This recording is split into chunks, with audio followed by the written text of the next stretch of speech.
ગુજરાત ભાજપના શહેર અને જિલ્લા પ્રમુખના નામની જાહેરાત કરવામાં આવી છે, જેમાં કેન્દ્રીય મંત્રી સી.આર. પાટીલના નજીકના એવા પરેશ પટેલને સુરત શહેર ભાજપ પ્રમુખ તરીકે વરણી કરાય છે. ગુજરાત ભાજપના નવા હોદ્દેદારોની નિમણૂક કરવામાં આવી છે. શહેર અને જિલ્લા સંગઠનના પ્રમુખોના નામો જાહેર કરવામાં આવ્યા છે, જેમાં આજે સુરત જિલ્લામાં વર્તમાન પ્રમુખને યથાવત રખાયા છે, જ્યારે સુરત શહેરના નવા પ્રમુખ તરીકે પરેશ પટેલના નામની પસંદગી કરવામાં આવી છે. પરેશ પટેલ વર્તમાન ગુજરાત ભાજપ પ્રમુખ અને કેન્દ્રીય મંત્રી સી.આર. પાટીલના ખાસ વિશ્વાસુ અને નજીકના માનવામાં આવે છે. સુરત સહિત ગુજરાતના અન્ય શહેર અને જિલ્લાના નિમાયેલા ચૂંટણી અધિકારી અને કલેક્ટર અધિકારી પ્રભારી સાથે ભાજપની ટોચની નેતાગીરીની વર્ચ્યુઅલ બેઠક થઈ હતી.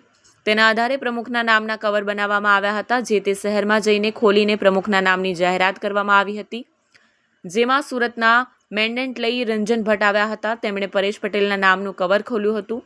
પ્રમુખ માટે ભાજપે ક્રાઇટેરિયા જાહેર કર્યા હતા. તે ક્રાઇટેરિયા પ્રમાણે પ્રમુખ બનાવવામાં આવ્યા હતા. સુરતમાં પ્રમુખ માટે ભારે રસાકસી જોવા મળી હતી. વડાપ્રધાનની સભા પહેલા નવા પ્રમુખ આવ્યા છે.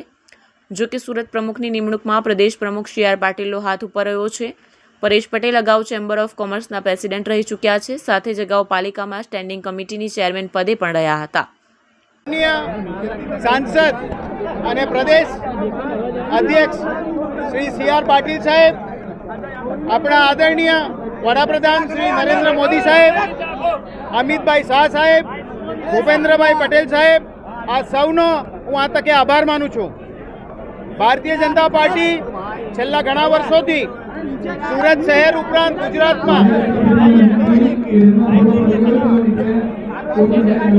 કઈ રીતના આવનારા દિવસોની અંદર કાર્યક્રમ પહેલો જ કાર્યક્રમ વડાપ્રધાનનો છે. આપ જાણો છો એમ આવતીકાલે સુરત શહેરમાં માનનીય વડાપ્રધાન શ્રી સૌપ્રથમ એક જ કોન્સ્ટિટ્યુન્સીમાં એટલે કે 25 નવસારીની લોકસભામાં લિંબાયત અને નવસારી બે મુકામે પ્રોગ્રામ કરવા આવી રહ્યા છે.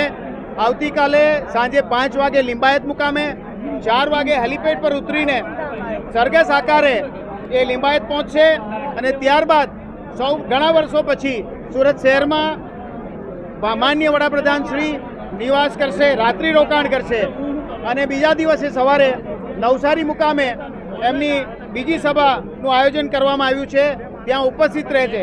આની સંપૂર્ણ તૈયારી અમારા માનનીય નિરંજનભાઈ ઝાંઝમેરા, જે છેલ્લા 4.5 વર્ષથી પ્રમુખ તરીકે સેવા આપી રહ્યા છે, એમણે સુવ્યવસ્થા કરી છે. મેં આજે જ ચાર્જ સંભાળ્યો છે.